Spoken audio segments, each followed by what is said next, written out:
and he's in trouble. He's going to run. He's going to get the first down. Don't sleep on those legs. Oh, he faked the slide. Sauce time. The Pitt Panthers have pulled a stunning upset over the West Virginia Mountaineers. And Johnny Majors gets a ride across the field. What's up, everybody? Welcome back to Simplify. As always, I'm your host, Zach Kaminsky. Joining me tonight is my co-host, Mason Kling. How are we doing today? I'm feeling good, Zach. Getting closer and closer to the season. It's dragging a little bit, but talking some Big Ten football helped get us there. Well, it's closer than you think. 50 days till the backyard brawl. Let's go. Well, by the time you, the listener, are hearing this, it will be 48. Just to lift the curtain a little bit here. And speaking of the Big Ten, we're joined by our first returning guest on the pod, Isaac Block, Ohio State alum, friend of the pod. How are we doing tonight?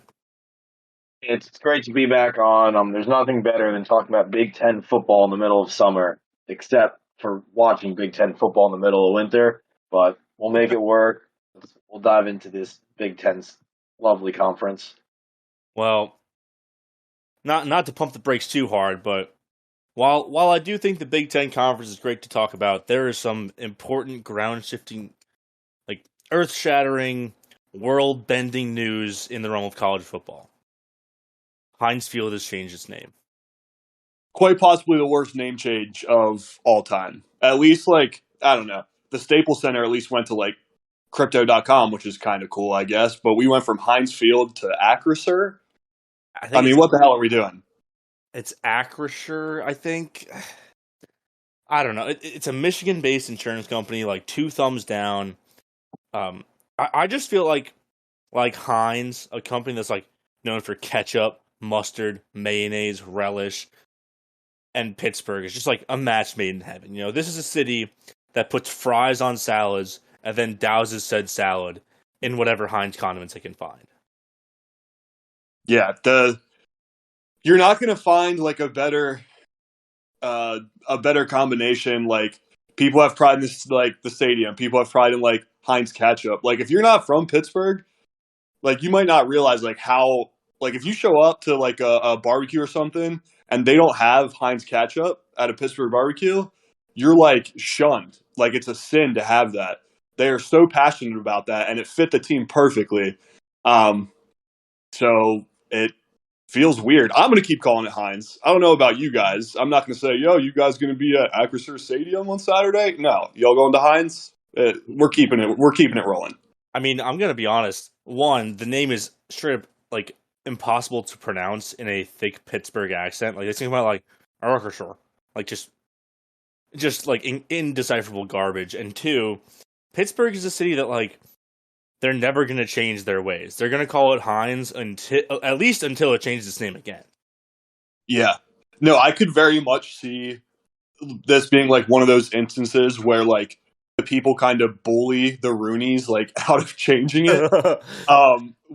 Just because they completely don't refer to it as Acrisure Stadium at all. It'll be funny to see how the true Pittsburghians react to it.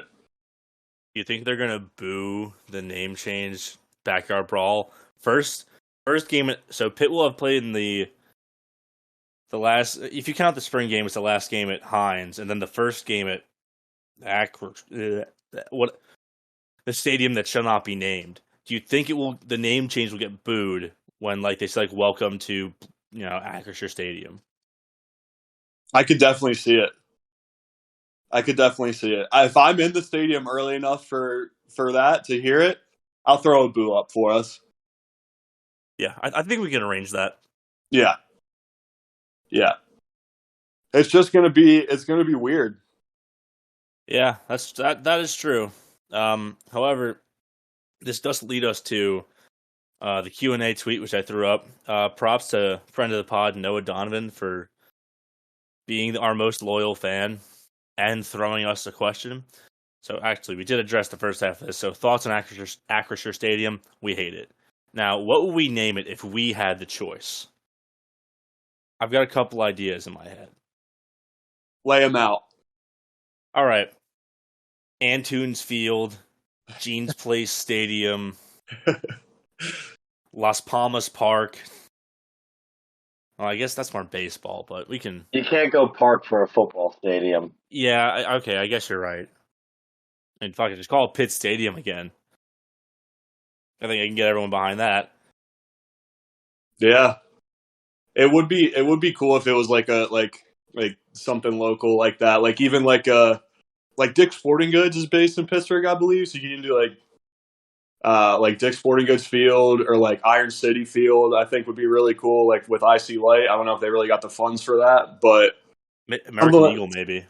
American Eagle Stadium would be awesome, actually. Wait, here's a thought: Duolingo Field, and instead of like the ketchup bottles with the red zone, it would be the Duolingo owl and just like green goop. They'll literally just like they're gonna slap a paint logo over the Heinz bottle on the one end zone and call it a day.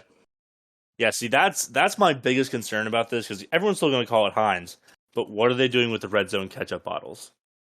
Only way I ever knew we were in the red zone because they would throw it up on the screen, the whole stadium would go red, and that's the only way you could know. Not really, but like I don't know. They just had so much cool stuff going on with Heinz Field. It'll be interesting what kind of branding they can do with this new partnership. You can't. It's it's like a fake insurance company. One of those.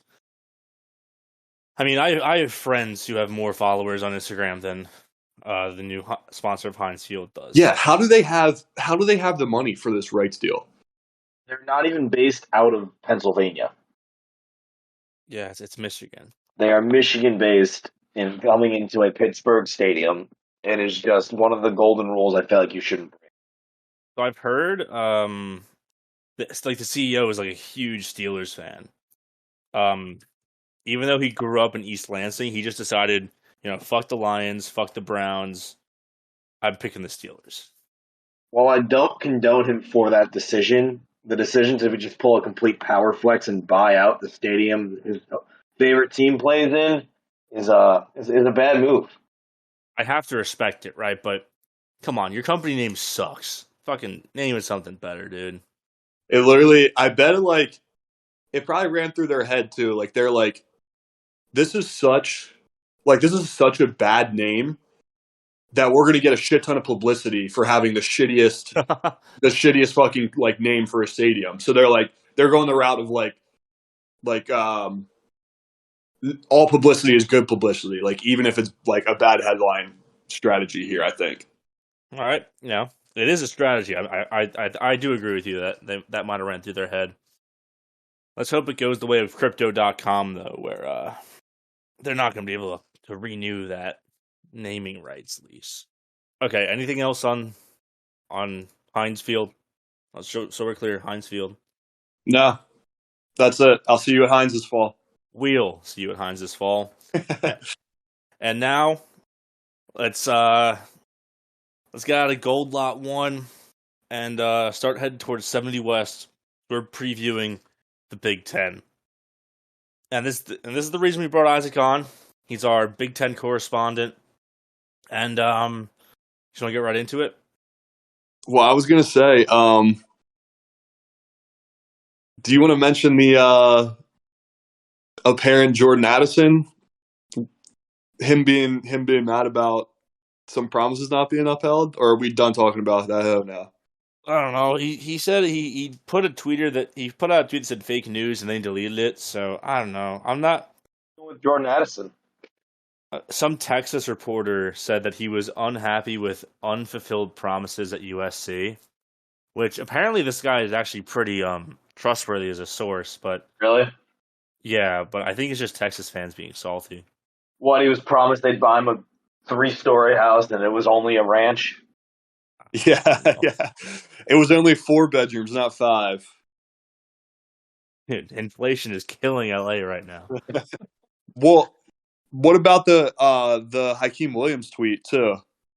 Didn't he like? Well, I forget what exactly was, but he quote tweeted that article and was like, "Shake my head" or something like that. I'm looking right now. Somebody sent it earlier. he quote tweets a screenshot where it says USC transfer wide receiver Jordan Addison is reportedly pissed with the lack of follow through on promises, and then it's just like him with the face palm emoji. I don't know. I like that. Yeah, I'm gonna pull up this article right now, Pittsburgh, because there is something interesting that I read today about the Hakeem Williams recruitment. So it was an article talking about how Pitt has had a very successful time recruiting Florida the last like 5 or 6 years. A big part of that has been Charlie Partridge, who has a lot of connections down there, and they got to the Hakeem Williams recruitment at the end of the article. And so this is a report from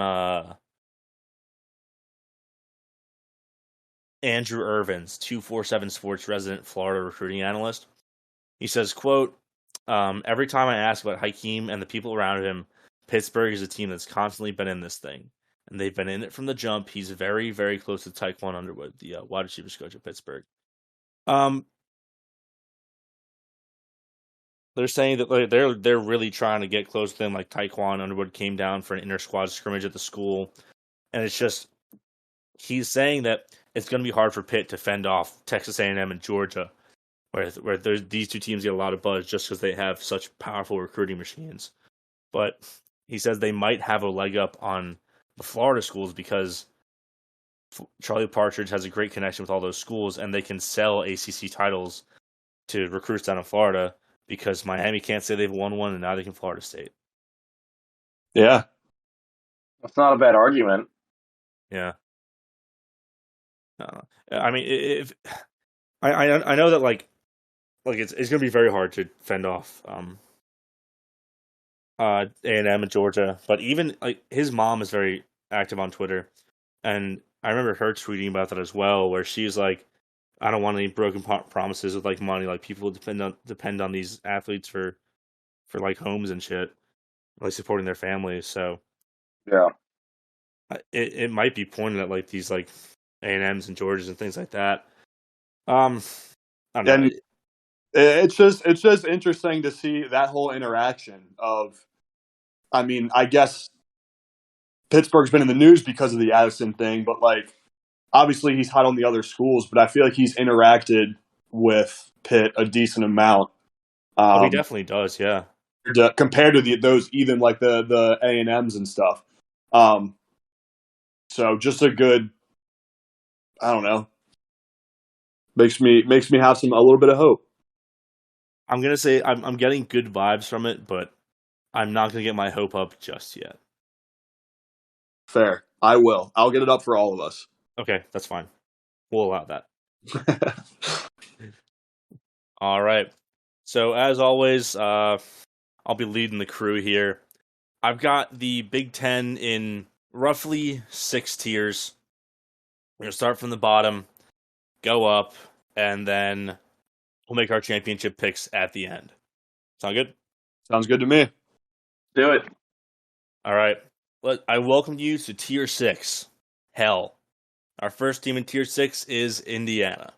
So, Indiana, in the last couple of years, they had a couple good seasons, 2019 and 2020, which, good 2020 doesn't really mean much now that we're, a year past the pandemic season. But that was mainly off the success of their offensive coordinator, who's actually now the head coach at Washington, their defensive coordinator, who's now at South Alabama, if I remember correctly, as well as their quarterback, Michael Penix, and their receiver, Ty Freifogel.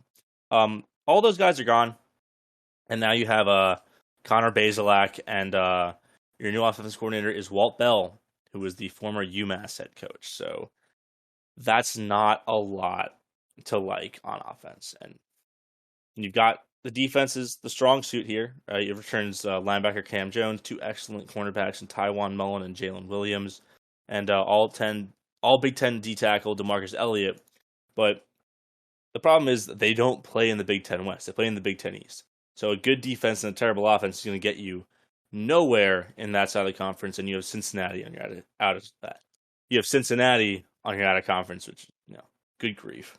Yeah, you said it best about the defense. Their secondary and linebackers they're pretty solid. They're good. But then you look at that defensive front being probably the worst one in the Big Ten. Yeah.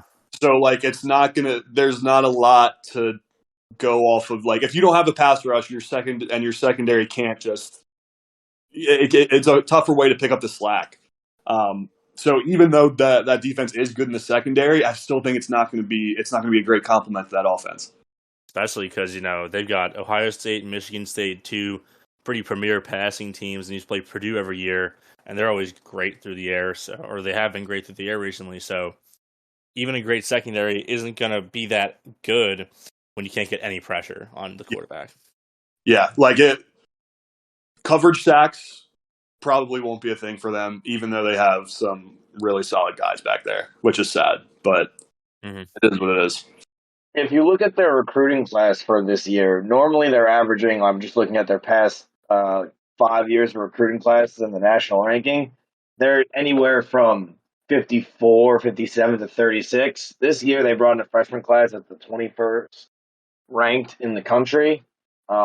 With that experienced defense and a bunch of returning starters, you'd like to think they went after some higher key offensive players to match that, but like we mentioned, this out-of-conference schedule at Cincinnati and then having to face Ohio State, Purdue, Michigan State, Michigan, and Penn State on the east on their side of the conference with Purdue, it's too much for them to really get any momentum going throughout the season. I mean, if you're Indiana, and this kind of is the same that goes for teams we'll talk about later with Rutgers and Maryland, you're just waiting for the Big Ten to drop divisions so you can try and dodge the Big Four every year, right? Yeah. Especially this year, like you said, when with the team they have, they could use a couple of cupcake wins early on in the season. But even like Western Kentucky, I don't think they'll win the game for sure, but it's not like I don't know. It's not a typical cupcake game, if that makes sense. Absolutely, I agree. Ready to move on to our next team? Yep. All right, so also in Tier 6 is Northwestern. So this is your average bad Northwestern team under Fitzgerald. Like, they'll have a fine defense, but their offense will absolutely stink and cause the defense, it will drive the defense down. The quarterback here is Ryan Helinski. If that name sounds familiar, it's because you remember him sucking at South Carolina. All I would have to say about this team is that the recruiting class is, I believe, top 25 as of right now. I'm seeing it at 47. 47th? Yes. Around 247 or... Give me 1 second. I can confirm that. They're 18th on 247 in the 23 class. So I was talking about the 22 class, the one that we're using this year. No. 48th in the 22 class. No, yeah. I mean, listen, I don't expect anything from this team, but I think this recruiting class is interesting because if Pat Fitzgerald brings in a top 25 class, about 3 years down the road, you're going to have a division-winning Northwestern. So that's just something to keep in the back of your head. I think that they're going to stink this year because they've got the worst quarterback room in the Big Ten by far. But you're saying 2 years from now, we should put a future on. How far down the road can you put a future out? I don't think that. No. Find a bookie that'll take it. So we're looking at the 2025 Big Ten. Actually, they might not even have divisions. So, all right, we're going to need the 2025 win total over for Northwestern. Lock it in, whatever it is. Bet. Now, what else can I get on? I don't really have a lot else on this team. I don't know. It's Northwestern. If anyone can make this team a winning team, it would be Pat Fitzgerald. That's really about it. Right, but I'm not expecting like an ass pull year of Pat Fitzgerald. Pulling 8 wins or 9 wins out of his ass. It's not the year, especially with this quarterback. Yeah, and not sure if we're going to get into this now, but the highlight of Northwestern season is probably just going to be them in Dublin against Nebraska. Week 0, I guess technically. That's going to be their Super Bowl, I think. That'll probably be the only game that really gets covered for them. How many? So Northwestern already has a pretty small alumni base, and yeah, it's week 0, August 27th. That's a noon game, which makes it I think a 5:30 game in Dublin. I think you got to think that Nebraska will travel well to that game because they have a crazy fan base, just super dedicated. Do you think it'll be? I feel like it's going to be more like when the NFL plays over there, and you just get there's no real if it's Jags, who usually plays over there? It's like the Jags and the Jags usually get 1 or 2 games over there a year. And I don't know, it's but you never really get a bunch of Jags jerseys or a bunch of Falcons jerseys. It's just whoever roots for NFL over there. It might be like that, where just anybody who actually likes college football could be repping their team. Well, I think that college is different because Nebraska is such a passionate fan base, right? And then the NFL exclusively sends over bad teams. No Jags fan is going to fly over to England to see them suck, but Nebraska fans are dedicated enough to where they will fly to Ireland to see them suck. Okay, that's a fair point, I guess. Now, the real question about this is, can the IRA, the Irish Republican Army, use this game as a distraction in order to try and reunify the island of Ireland? Wouldn't that be something if all the soccer games they've had over there, NFL games, everything else, it was the college football one that they used? Between two bottom tier Big Ten West teams. It was always the Big Ten. And that was Scott Frost's missions all along. Secret IRA operative. If anything can unite the country of Ireland, it would be some good old Big Ten West mouth-smashing football. I'm hearing Big Red has gone big orange, green, and white as he throws has ignited a car bomb at the British Embassy in Belfast. That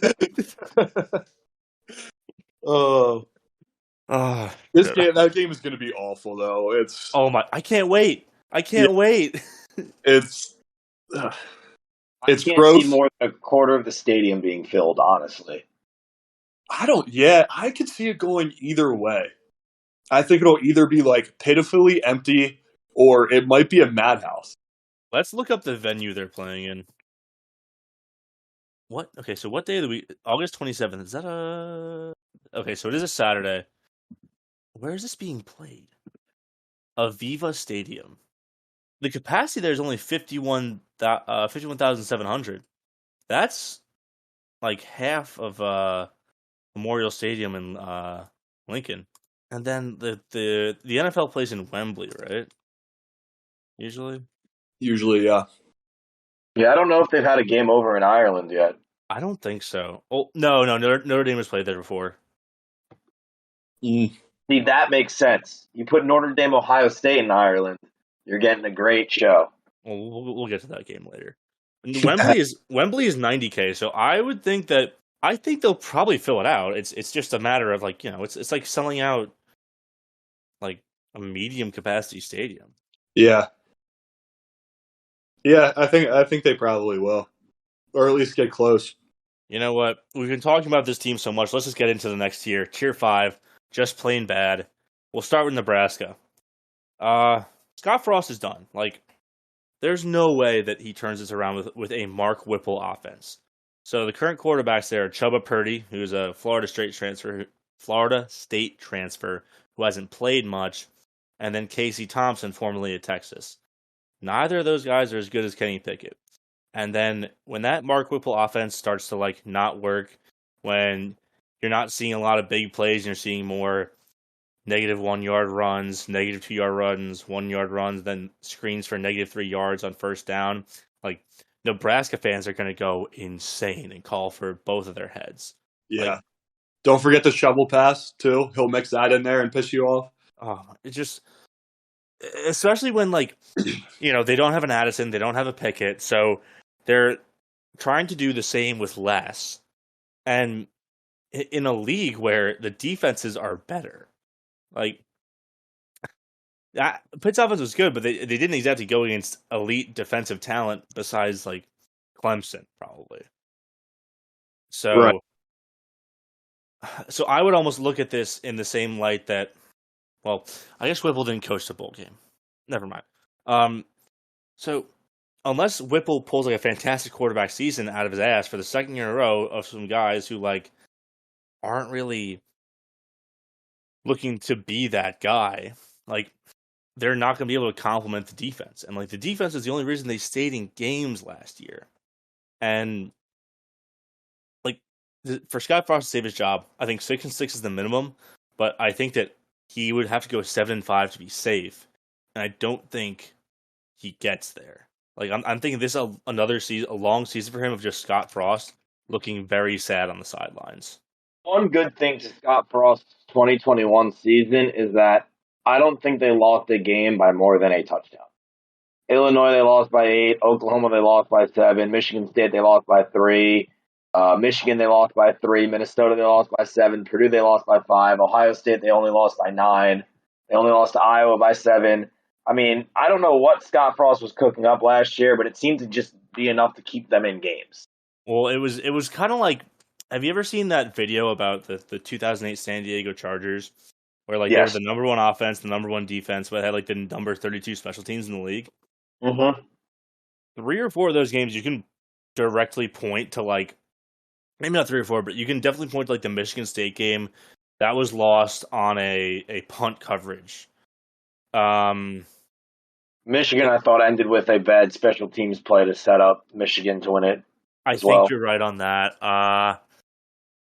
Nebraska, Oklahoma, and Ohio State were both backbreaking interceptions. Like, I get it that they were competitive in all these games, but that's not a good thing when you lose 9 games and you can't close out one-score game. Yeah, like at what point does continually losing by 1 score become a bad thing? You know, like if you do that for like 3 games, it's like, damn, we were so close to flipping things. But if you're doing that every time, it's like, damn, you just really suck when rubber hits the road. Like it's like last year's Ravens, right? They were losing by 1 score with a backup quarterback, like trying to win it at the buzzer. Like that's a lot more excusable than just shooting yourself in the foot. Like Scott Frost would walk into the stadium, he'd coach the game for 3 quarters, and then as soon as the 4th quarter hit, he would take a 12 gauge to his knee and just blow him off every single week. Like that Iowa game, I remember watching that. That was just, he just let Iowa get back into it. They couldn't score in the second half. Ugh. Yeah, wouldn't be surprised if we see a lot more of that. Like you said, would you have them at around 6-6? I think is pretty for them, and they would be happy with that. I think he has to go 6-6 to not get fired. Yeah, I think that's fair. Which is going to be.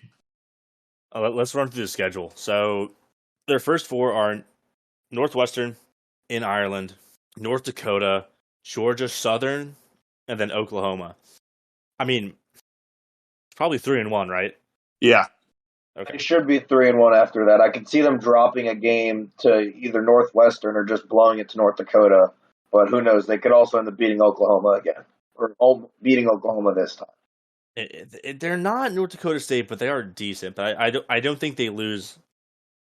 I mean, oh no, Georgia Southern doesn't run the triple anymore. No, they're gonna blow them out of the water. Okay. So 3-1 entering Big Ten play. The next 4 are Indiana, Rutgers, Purdue, and Illinois. I see at least 2 more wins there. Yeah, 4 winnable games. They're not going to win all of them, but could see them winning them all. So I would pencil them in for like 2 there probably. I think it's 3 winnable games. I think Indiana is kind of a given. Yeah, Given the state of that program, they'll probably split Rutgers and Illinois. Is my thoughts. So right now Nebraska is 5-3. They need 1 win to get the bowl eligibility over the last 4 weeks of the season. They get Minnesota at home. They go to Michigan. They get Wisconsin at home, and they go to Iowa. Yeah, I only see one win there, and that being versus Minnesota. I think you go to Right. Michigan, you lose. You go to Iowa, you lose. You home against Wisconsin, you lose as well. Yep. So to get to even 6 wins, you have to essentially go perfect between Indiana, Rutgers, Illinois, or you have to steal one from Minnesota. I mean that's rough. Like I don't. The best possible case here, I think, is 7-5. Yeah. Which I guess more power to Scott Frost. That would probably save his job. Yeah. Next team in Tier 5. Let's stay in the Big Ten West. Let's go to Illinois. So, a good throwback name for the ACC is the quarterback. Tommy DeVito, formerly at Syracuse. That he's entering into an offense that kind of seems interesting for him. So, they could not throw for shit last year. But they could run the ball. They had returned a 1,000-yard running back, Chase Brown, paired with Tommy DeVito, who is a pretty mobile quarterback and had a decent arm at Syracuse. I would say just expect more of the same. As far as just running the ball, it's Brett Bielema running the offense. I mean, what more do you expect? Hopefully, I mean, probably the hope here is that DeVito can at least open up the passing game more than. I forget who their quarterback was last year, but it's someone notable for being bad. The only other player of note I could find here is Luke Ford, the tight end, who was notable a couple years ago when he didn't get his eligibility to transfer here, right before the one-time transfer rule went into effect. Right. I remember the whole thing. So NCAA. fuck the NCAA. But the defense has some interesting pieces here, but it's really just Bert's got to play Bert ball, and maybe they'll make a bowl game. Yeah, they're about as middle of the road as you could get. I wouldn't say middle of the road. I say they're kind of on the lower end of the scale there. Yeah, I guess. Yeah, I could. They're in the bottom third, I guess, for sure. Mm-hmm. But they're kind of like. I guess they're kind of like when I say middle of the road. They're gonna win. They'll win a couple games. Not gonna really shock the world. They'll probably be right there with like Northwestern and Nebraska at 6-6. Probably or 5-7. I would say. You know when the last time that Indiana won double-digit games was? Or sorry, not Indiana, Illinois. No idea. You could tell me it was 2012. You could tell me it was 1988. I want to say in the 90s with someone notable, but I can't remember who it is. 2001. Mm. It went 10-2 and lost the Sugar Bowl. I mean, to be fair here, like this is a team that's just really down on its luck, and so in the last 10 seasons, they've gone to 2 bowls, and they've gone winless in conference play twice. I mean, to contrast it with Brett's first season, he goes 5-7 and puts up a 4-5 record in the Big Ten. So, from what they're used to, that's pretty good. Yeah. I mean, just from the Penn State Illinois game last year, you could tell Brett Bielema's got this team pointing in the right direction. I don't know if they're heading there yet, but they're at least looking at where they need to go. The compass is pointing in the right direction. They haven't taken a step yet. Right. Yeah. I mean, listen, they're going to steal a game from somebody, but they'll still be fighting for bowl eligibility, I think is my takeaway here. Okay. Let's move on to Rutgers, the Schiano man. Let's go. Case race aficionado. Second favorite Big Ten team is obviously Rutgers. Well, Isaac, that's New York's team. Yeah, exactly. I mean, I just want to point out that last year Rutgers has the very, very funny record of 5-8 because they were 5-7, replaced A&M in the Gator Bowl, and then got whooped by Wake Forest. Oh shit! I forgot about that. I forgot about that whole thing. Yeah, that is a good funny record. I don't know. Other than that, to talk about the actual team, their quarterback Noah Vidral is back, and I don't think he's very good, but at least he's better than that guy who wore number 0 for him. I think his name was like Satowski or something. Am I remembering that right? Yes. He Yep. was like a 5-star, right? And then he came there and sucked. Oh, that's who was at Illinois this year. It was Satowski went to Illinois, and he's still Arthur stunk. Satowski. Yeah, okay, yeah. He stinks. He stunk everywhere he went.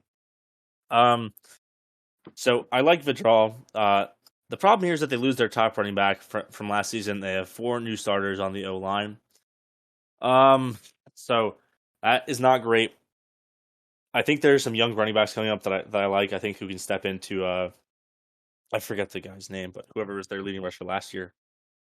But the thing for Rutgers is that they've got to get their line together fast. I think it's pretty hard to build a line through the transfer portal unless you're bringing guys up through your system. It's that you're going to have some growing pains when you're replacing 4 guys.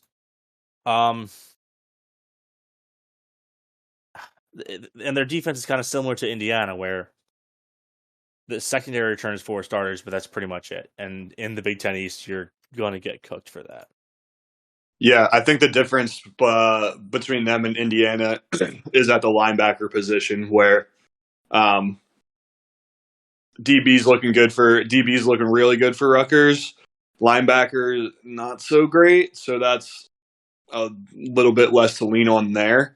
But yeah, it'll be a similar kind of situation to Indiana. I agree.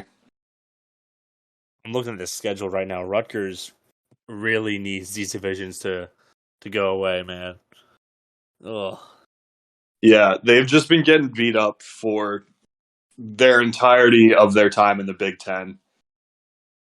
I mean, they have to hope to upset one of the Big Four or beat 2 of Minnesota, Iowa, and Maryland, which is a pretty tall task, I think. Yeah. At least they can do the old Pitt thing and claim to be a basketball school now with that almost making it to the tournament last year. It's Pandemonium Piscataway, baby. I don't know if I realized. I didn't realize this until now, but Rutgers, Maryland is that's their Thanksgiving Day rivalry for both games.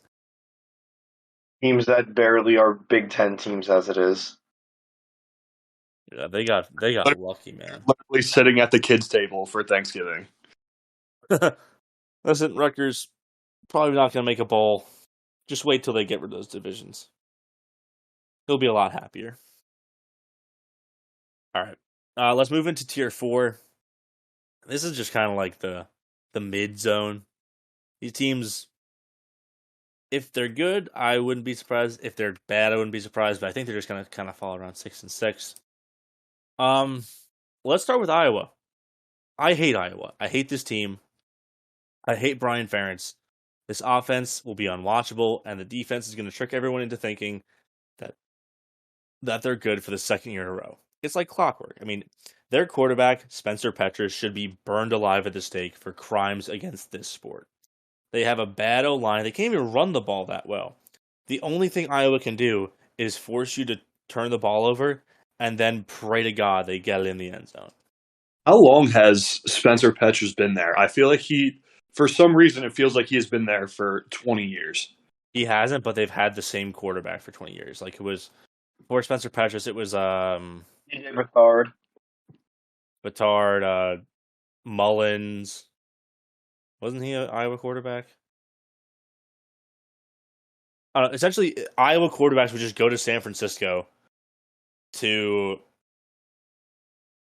win the games they came off the bench for Shanahan in. Yeah. Yeah. And Spencer Petras is the worst one of them all. Oh shit, he's our age. So yeah, he's been in college for quite a bit. This makes him a 6th-year senior then. Okay, yeah, maybe he has been there a while. Oh, dude, I swear, he's just like one of those players where it feels like he's been there forever. I don't know if it's because he looks like he's 40 years old, or what, but I don't know. He's got the same effect Hunter Renfrow had, because I swear Hunter Renfrow played at Clemson for about 8 years. Yeah. Yeah. Yeah, I mean this is they're just gonna play Iowa football, right? There's not much more to kind of take apart here. They're gonna be terrible to watch, and you're gonna want to shoot yourself in the face watching them play offense. They have kind of like a sneaky, tough non-conference too. Oh wow, yeah, it's real tough. Um, Probably all winnable games, but like Iowa State always gives them trouble, and South Dakota State's nothing to sneeze at, and kind of same deal with Nevada there. Like if they fall asleep for any of them, it's not those aren't gimmies. Is I it South think Dakota State or San Diego State? South Dakota. Yeah, Jackrabbits. I think if this is last year's Nevada team, that would give them trouble, but I think that's a free win this year. They pretty much lose everybody and and their head coach. So Yeah, but tougher than a lot of other yes, some comps here for sure.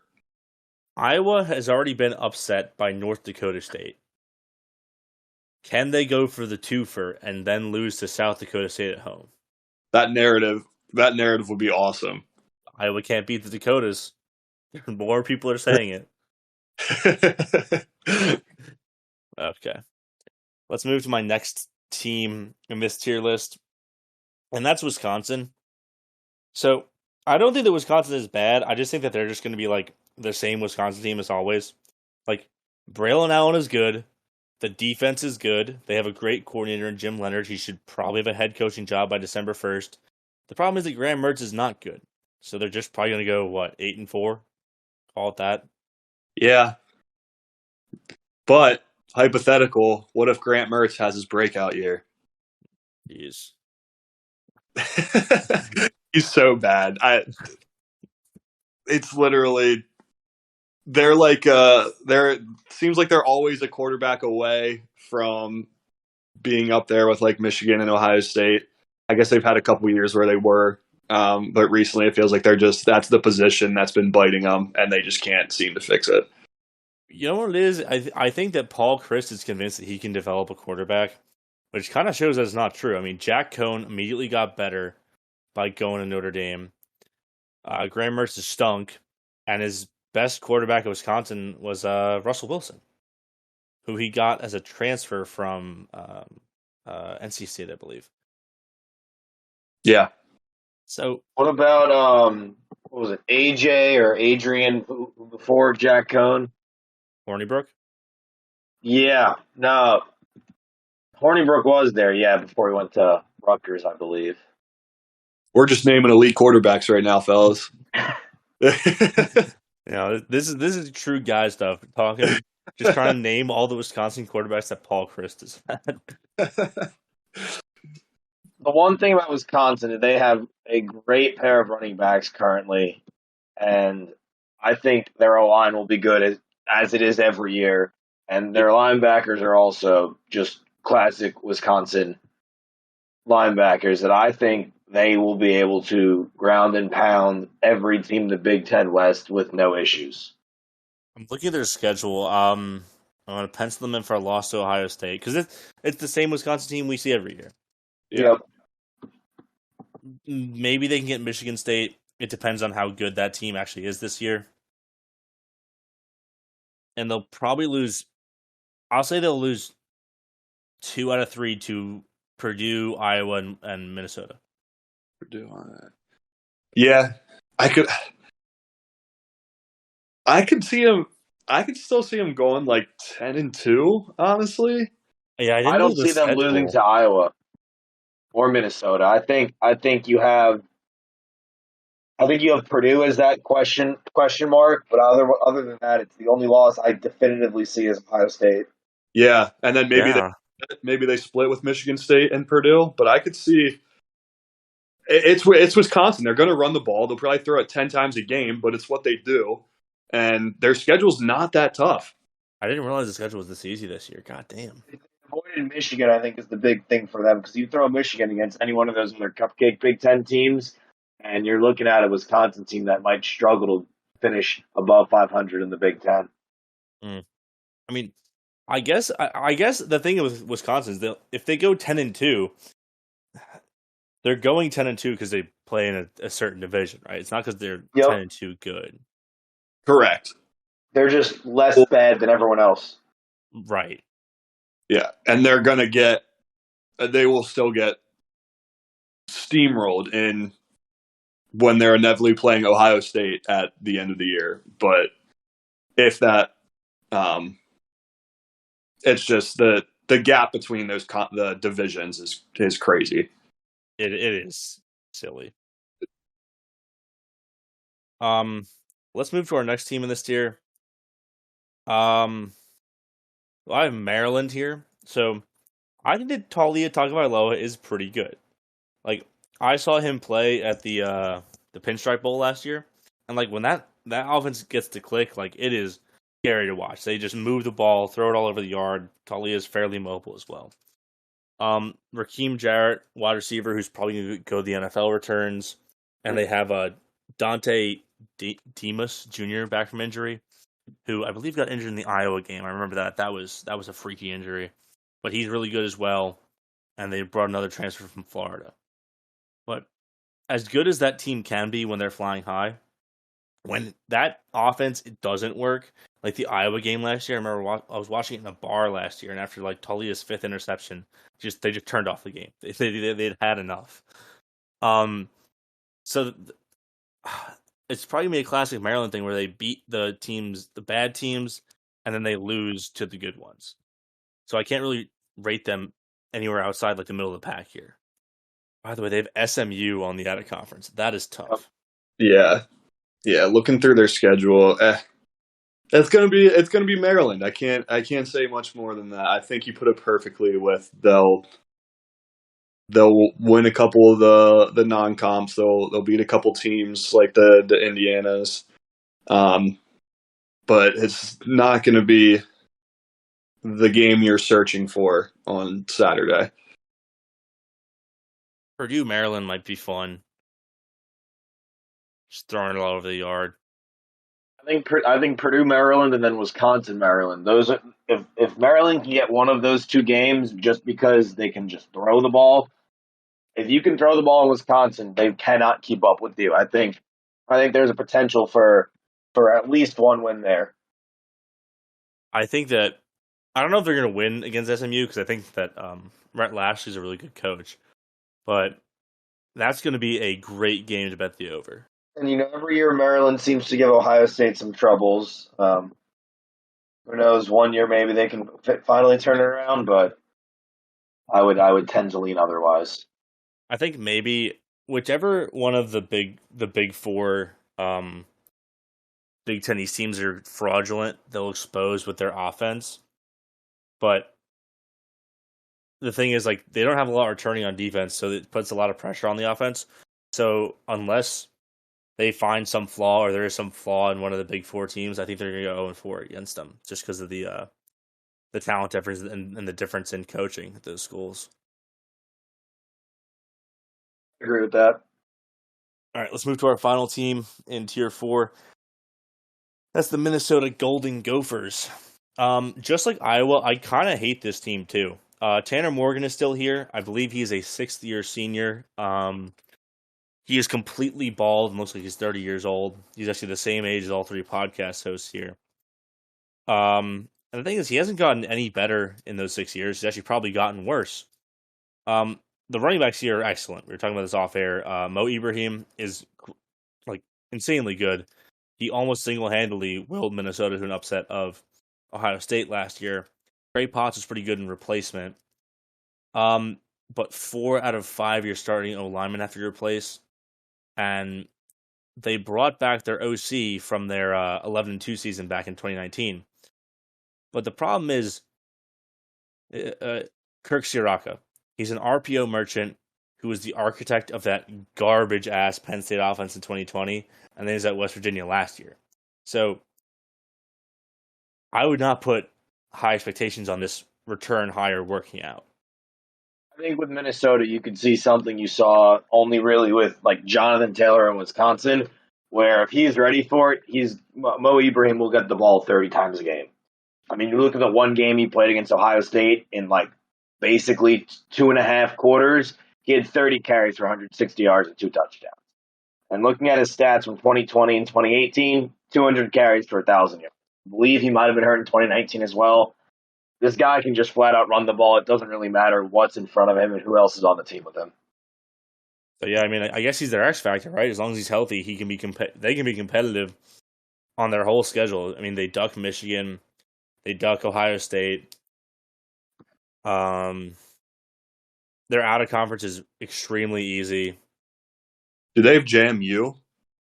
No, they have New Mexico State, Western Illinois, and Colorado. Western Illinois. That's what I'm thinking of. They could go. They'll probably go bowling. I think that's a guarantee. They get Iowa at home. The problem is they have to go to actually get Purdue at home as well, but they have to go to Michigan State, Penn State, and Wisconsin. But yeah, I don't know. It's the Mo Ibrahim show in Minnesota, and that's pretty much it. So Tier 3 is just the best of the West. Pretty much, step on up, get mauled by Ohio State and Indianapolis. And that's because, so that team is by process of elimination, it's Purdue. Aiden O'Connell is the real deal. Like, I think he'd be the best quarterback in the conference, if not for a certain Heisman contender one state away. Losing David Bell, their receiver, who was a Biletnikoff finalist, that does hurt a lot. But it's Purdue, so the odds are they'll just pull like another David Bell or Rondell Moore out of somewhere and just keep it going. 10 players saw over 300 snaps last year on defense, so if they can just hold their end of the bargain and keep the offense in situations like where they're not down 2 scores or more, like this should be an electric team to watch and should be pretty good in league play because they can obviously throw it better than anyone else in the Big Ten West. So if they can get up on these teams, there's no reason they shouldn't be able to just pull away early and kind of sit on leads.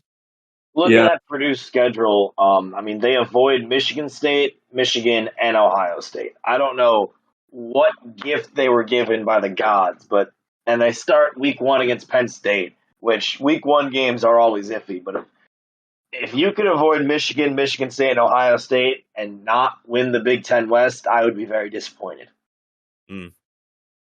I think if there's any time to kind of get Penn State, it's week 1. Yep, in your house. A night game in West Lafayette, that, I mean, as a fan, that is not a good time. And to top it off, it's a Thursday night game, too. Oh, yeah, that's happening at the same time as the Brawl. We'll be updating scores on that one for sure. We love when before anybody else in college football really has played on Thursday, if Pitt's 1-0 and Penn State is 0-1, all things are right in the world. Wouldn't it be lovely? You know what? Speaking of Penn State, let's move to tier 2. So these are like, it's kind of a loose bubble of these teams will be good, and I think I have them in order of relatively who's going to be the best. But like they're all more talented than every other team we've been over so far. So let's start with Penn State. So Penn State has the other ancient quarterback of the Big Ten, Sean Clifford. I don't think that Sean Clifford is going to have some sort of Pickett style bump. He's not surrounded by great talent, especially at running back. They have 2 wide receivers, Parker Washington and Michael Tinsley from WKU. They're known quantities, but there's not much else on campus that makes me confident in the offense. Like, those running backs have been middling ever since Saquon left, and there's not a lot of other known wide receivers. And then you're forgetting that Miles Sanders was a former Penn State alum? All right, buddy. He was fine. Won't look down on my boy Booby Miles, all right? Ah, God. All right. They've been middling since Miles Sanders left. Are you happy? Very happy. Okay, so let's move to the important part. The O-line at Penn State. I feel like it always is not great. Like, they're replacing 3 of them this year, and everybody else on campus has a combined 3 starts between all of them. And that's one thing that really annoys me at Penn State, is that they should be able to plug and play guys they recruit. They're recruiting 4-star O-linemen from all over the country, and yet even though they end up in the NFL, they're garbage when they play at Penn State. I don't know what it is. Like, their lines as a unit have sucked for years under James Franklin. Well, and I was just about to say, is it that they're just not good at developing linemen? I don't think it is, because they put individual guys in the NFL, especially from the defensive side. I remember they had a really good center a couple years ago. But it's almost like they can make good individual linemen, but they can't teach them how to play line well in college. Yeah. I don't know. For me, it's not so much about their offensive line. I think they brought in enough guys that it'll be okay. They can do what they want. More the X factor for me is Sean Clifford. Is he going to limit them like he did at times last year? Or is he going to be like a part that kind of elevates their offense? He was very up and down last year, so I guess this is probably his last year. It should be. Right? He's a sixth-year senior this year. Yeah. So that what they do kind of relies on him in my mind. I mean, I think he'll be fighting for his life behind the O-line. Especially because the 3 spots they have to replace, like they have to fill in, there's just no starting experience. So that makes it even harder to win week 1 on the road in a division game. Yeah. I mean, I'll kind of be rooting for that. So Absolutely. would definitely not be mad about that. I think we could probably all agree on that. Mm-hmm. Yep. The one thing with looking at this roster, and we mentioned that the offensive line has a lack of talent. We also mentioned that the running backs haven't been great. They have the number 1 running back in the 2022 class, who's a 5-star from Pennsylvania. They kept the home kid, and if there's no running back that stands out in the spring game in practice, I wouldn't be surprised if they gave this 5-star kid the ball a lot. Well, Yeah. to speak about another recruit, I mean, Drew Allar, their quarterback out of Ohio this year. Yep. If Sean Clifford stinks, they have to go to him right away, right? Mm-hmm. Yeah, I would think so. Like the Penn State fans are like that too. Like they'll start chirping, and Franklin will kind of start feeling the pressure there. And that's kind of how it went down with with Levis leaving and Sean Clifford. Like when Levis wasn't doing well, Sean Clifford would kind of come in. Am I remember it right? No, Sean Clifford either got hurt or stunk it up, because this was 2020. I remember this very vividly because I think I put a curse on Penn State somehow, because before the 2020 season, I walked into a thrift store in Squirrel Hill. I want to say it was the Avalon Exchange, and I bought this Penn State sweater that was extremely comfortable. I bought it because it was comfortable, kind of looked cool, and then Penn State starts 0-6 in 2020. Love it. And so I think Might have to turn that thing off for this year. Go find it. I'm gonna have to find another sweater to put on to double down on the curse. But yeah, I don't know. I think it was that I remember Levis coming in during the Indiana game that they lost on the 2-point conversion, right? 2020 game. Yeah. I believe so. That sounds right. Yeah. And then Levis leaves for Kentucky because he knows that Clifford is the starter, even though Levis is probably better than Clifford. Yeah, I feel like he's one of the quarterbacks to watch at Kentucky this year, whereas Sean Clifford's like we're just talking about it right now. Where if he has a bad couple of first games, if they lose to Purdue week 1, he'll be his seat will be getting toasty. It starts with Purdue, which always week 1 divisional games are pretty tough, but Auburn's going to have a down year, but that's still SEC talent. He could realistically, have a bad game there. And then 3 weeks from then is a gauntlet of Michigan, Minnesota, Ohio State in 3 straight weeks. Yeah. I think that middle of the season gauntlet is going to be what decides if Sean Clifford finishes out the year with Penn State or not. Yeah. In a whole, I think their ceiling this year is second in the East, probably. Floor is 4th probably. So which is very Penn State and how it always usually works out. Yeah. They recruit really well, and then they still can't beat Ohio State. Yeah. I think they should officially get rid of the dumb, let's go white out for the Ohio State game, but yet won't wear white against them for this year. I think their whiteout game is Minnesota, so maybe that brings some good juju back to them, being able to wear the same color as their entire stadium.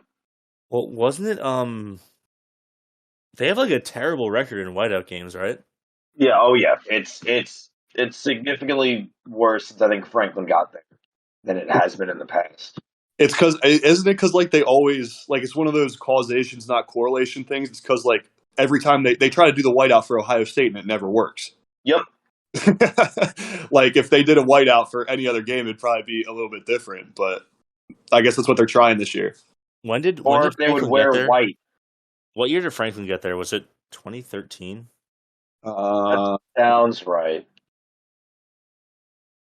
Because overall, they are 9-8 in 2014, he's gotten there since 2014. 2014. Okay. So he loses his first whiteout. He loses the second one.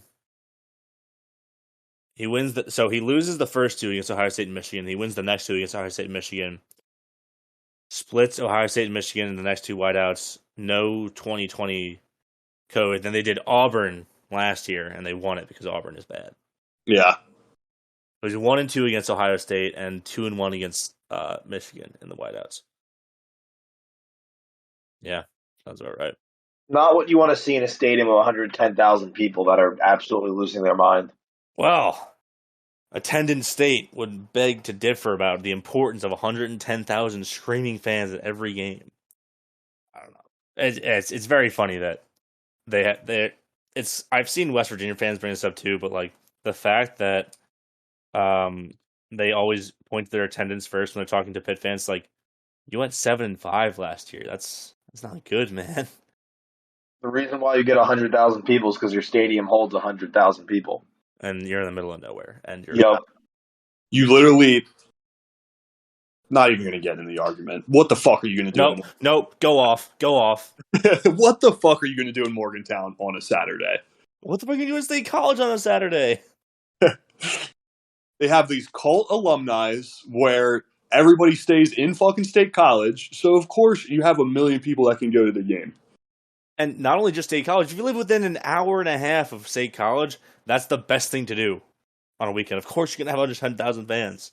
I think it's more than an hour and a half. I think they probably have like a 2-hour radius. Yeah, that's probably fair. My last note on Penn State is how many years of a contract extension is James Franklin going to get after this season, after it's rumored that he talked to Auburn? I thought they already didn't he just sign like a 10-year deal? He did. Yeah, he did. After the USC talks, I'm pretty sure. Yep. I mean, that's like his second contract extension based on them thinking he'll jump to USC. He got a 10-year, $70 million guaranteed contract. The funny thing is that if they fire him, they're on the hook for all that money. But if another school wants to buy him out, I think starting even like next year or in 2024, it's like $1 or $2 million that they owe Penn State. It's ridiculous. It is a stupid contract. Mel Tucker's is the same way.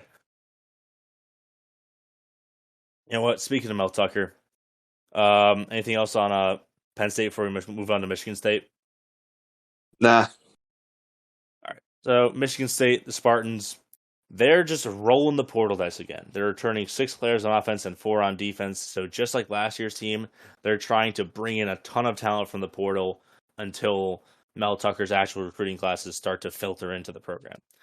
Notable returners are quarterback Peyton Thorne and wide receiver Jaden Reed, who are kind of like the yin to Kenneth Walker's yang. But I don't like the replacements they got for Kenneth Walker. They got Jarek Broussard from Colorado and Jalen Berger from Wisconsin. And I'm not a huge fan of either of them, really. Jarek Broussard, like, obviously you can't really judge someone from how they play at Colorado, but Jalen Berger, if you can't cut it at Wisconsin as a running back, that's not a good sign.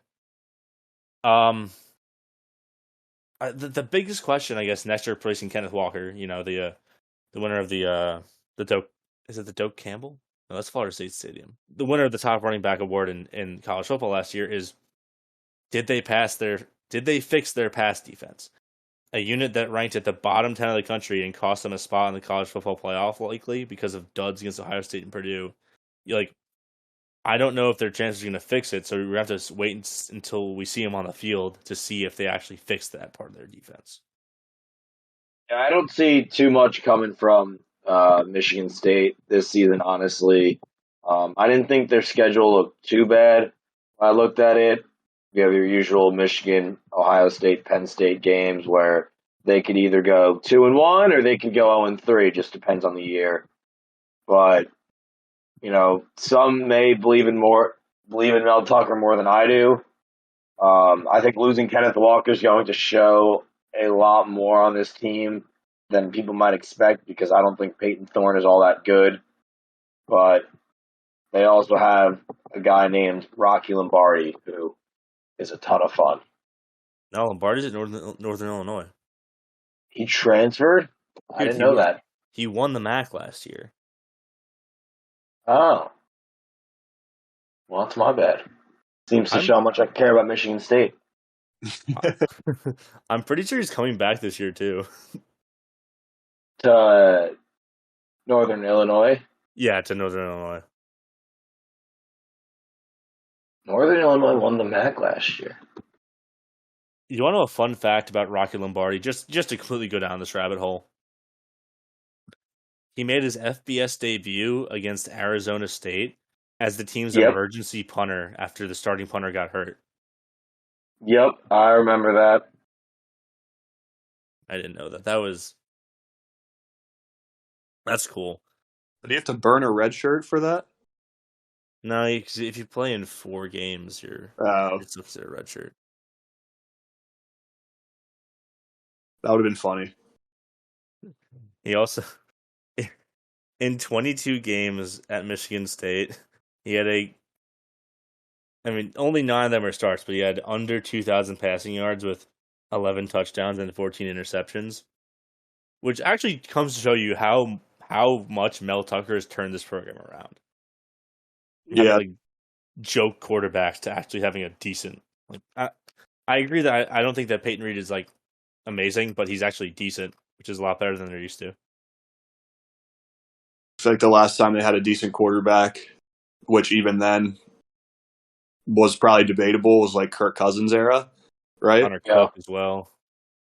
But Connor Cook was all right. I would say definitely Kirk is the one that you would say is the last good one. Yeah. Yeah. But they're the same thing as Penn State this year. They'll probably second as a very like a ceiling and 4 as a floor. They'll just be, it's going to be Michigan State and Penn State flipping for those couple spots there. Yeah, I agree. Let's move to number 2, or the last team in tier 2. I think it's Michigan. They're bringing a lot back. Both Cade McNamara and J.J. McCarthy are back. The thing with McNamara is he's not going to hurt you as a quarterback, but he won't elevate you in that offense.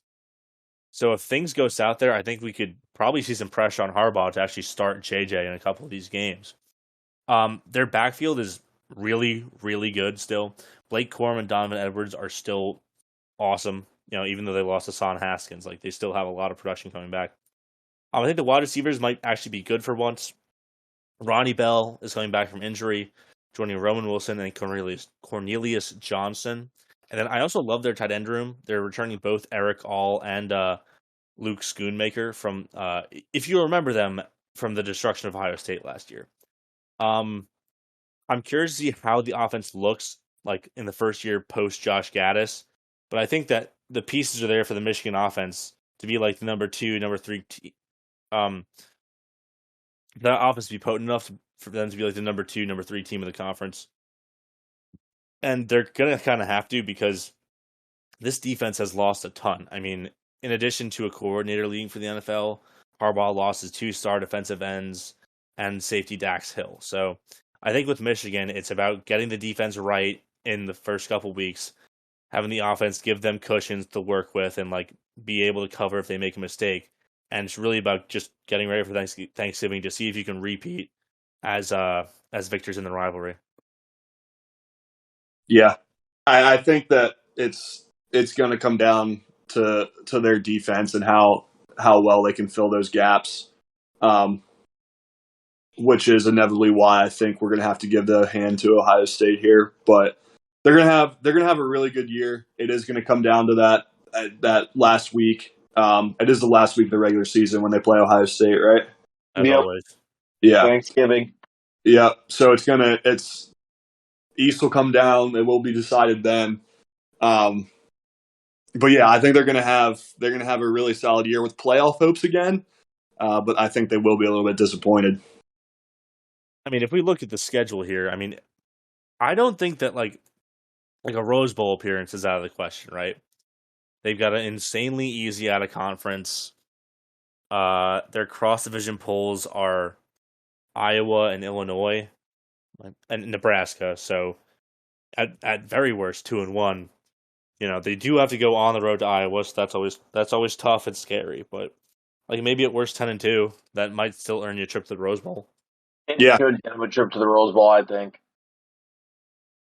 Considering you probably have to go like 9-3 to win the West, maybe even 8-4 some years. Yeah, I would say that does. I don't know. I think that just the interesting storyline is if the offense isn't taking off, maybe we see 5-star J.J. McCarthy actually take over the starting role instead of being sort of a gadget quarterback. I think you see McCarthy every single week of the season, whether that be as the starting quarterback, which I think he should be starting now, even before. I think Kane as a backup is a great backup plan, but I think that's all he should be. I mean, you saw it a little bit against the Ohio State game, but they didn't even need McCarthy. But the way that they can run the offense is almost similar to the way Ohio State ran it with J.T. Barrett. It just opens and Justin Fields. Yeah, I think McCarthy is the answer for them. Defensively, every year I'm like, they lost 3 or 4 seniors. How are they going to repeat that success? Jim, to his credit, does it every single year. They return senior DJ Turner, who I think is going to have another great year as a Michigan corner. I'm sure they've got some freak D-end or linebacker. And like you said, the returning of Ronnie Bell, when he got hurt, I thought it was going to be an easy win for Ohio State. It turned out that they just had a great scheme that game last year. And with him returning, I would like to see the offense open up with McCarthy at the quarterback position. Yeah. Hey, man, know your enemy. You got him studied down. And Blake Corum and Donovan Edwards, like you already mentioned, they are both. It's sad to say that they are the second best running back room in the Big Ten. But you put any other, I would say that out of the entire nation, the Big Ten probably has 3 out of the top 5 running back rooms.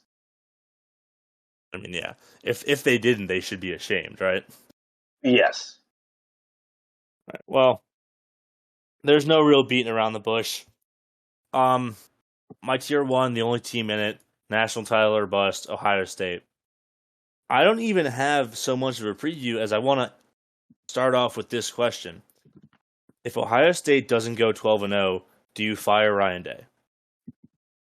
My only answer to that question and why I probably lean no is who would you get that would bring more juice to this team that isn't already locked into a long-term deal?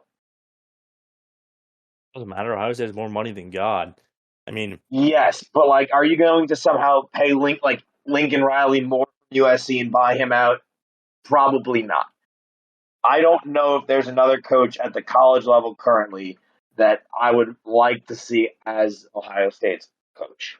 Well, let's say.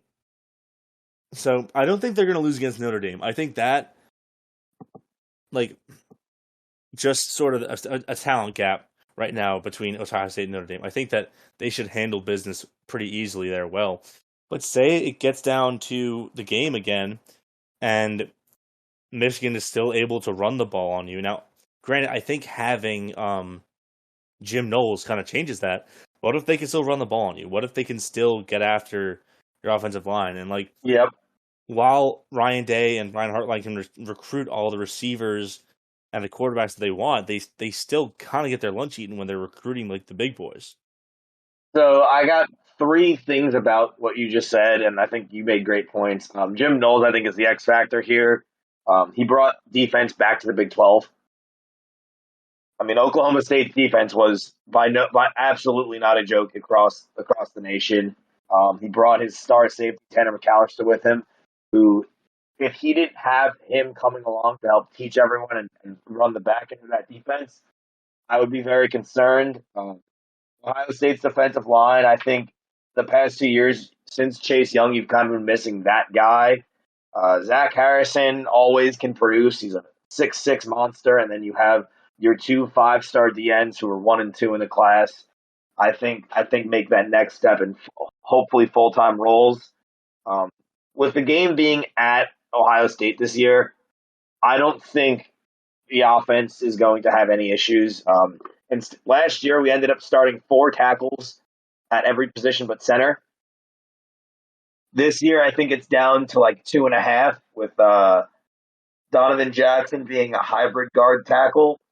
But you're looking at an Ohio State offensive line that's getting beefier inside where it really needed it last year. And at the end of the day, I think a year or two of Stroud, Jaxon, Smith-Njigba, and Travion Henderson will be hard for anyone that isn't an SEC team to stop. Right. I mean, yeah, that's the flip side of it. I mean, I know you guys have Marvin Harrison's son at wide receiver as well, but who else is there to know besides him and Smith-Njigba? Emeka Ibuka, who was our kick returner last year, was the number 1 receiver in his class of 2021. And then Julian Fleming, who is now a junior after 2 slightly disappointing years at Ohio State, I believe was the number 1 wide receiver of the class of 2020. Okay. So there is no shortage of talent there. It's just picking which guys will stick on the field. The biggest, honestly, concern for me in the Ohio State offense is the lack of anything at the tight end position. Jeremy Ruckert and I can't remember our other tight end's name that have both been there for quite some time.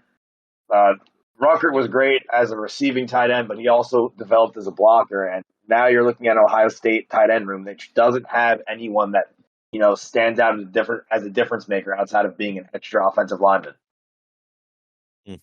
Interesting.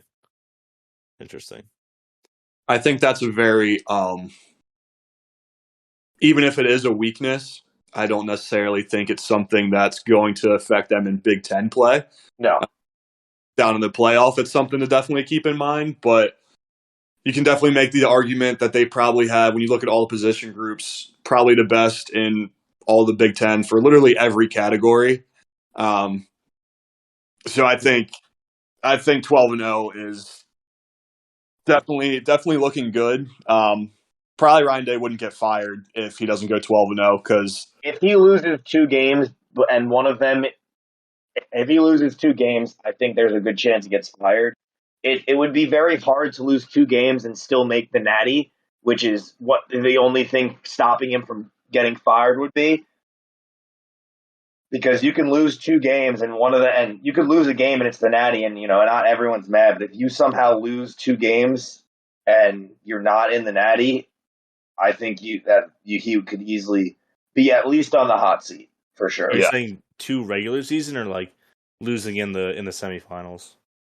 Either. I think you're looking at Ryan Day being on the hot seat. I don't think in the CFP pool this year, I don't think there's any other team outside of Ohio State or Alabama that I could see winning the Natty. Georgia lost way too much. I think they're still going to make the playoffs, but I think they lost way too much to compete with Bama.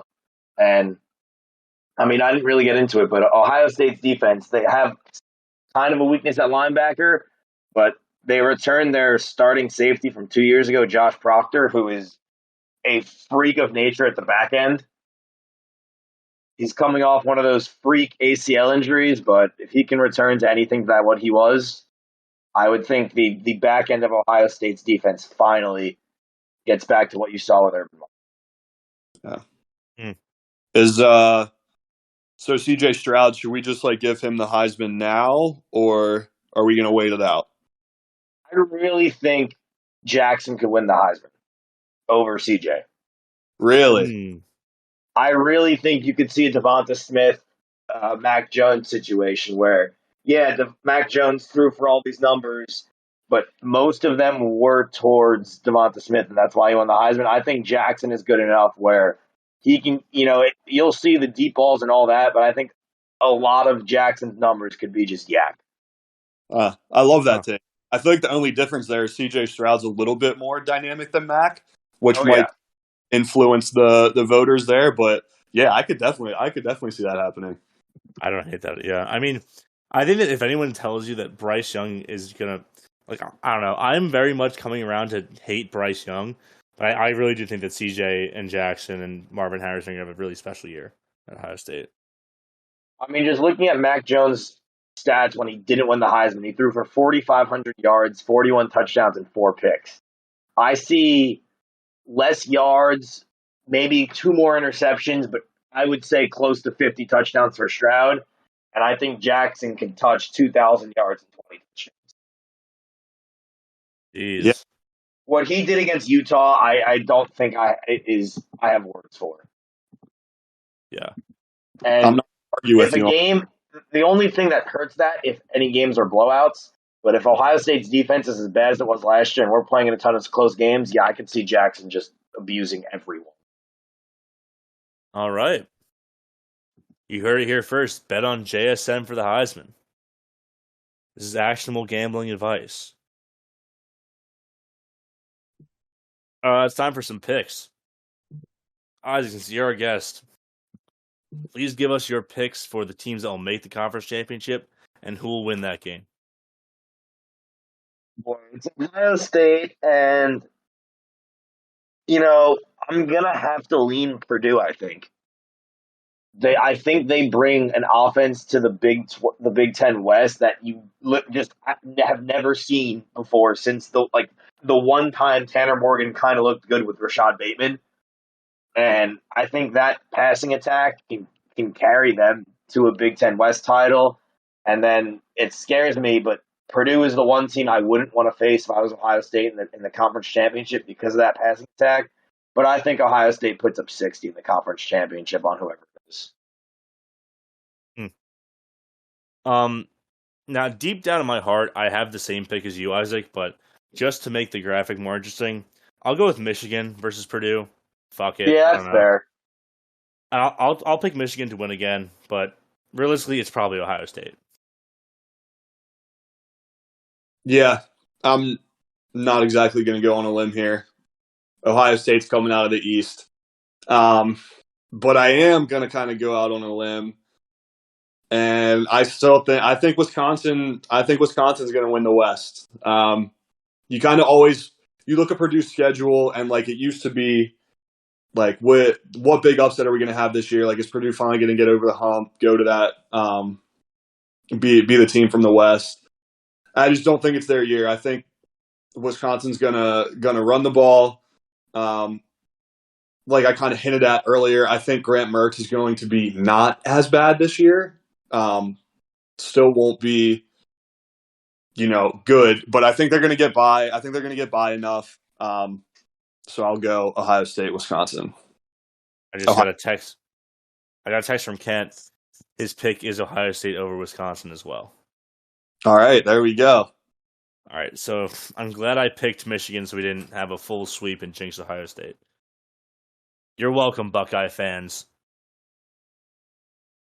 With that, that'll do it for our show tonight.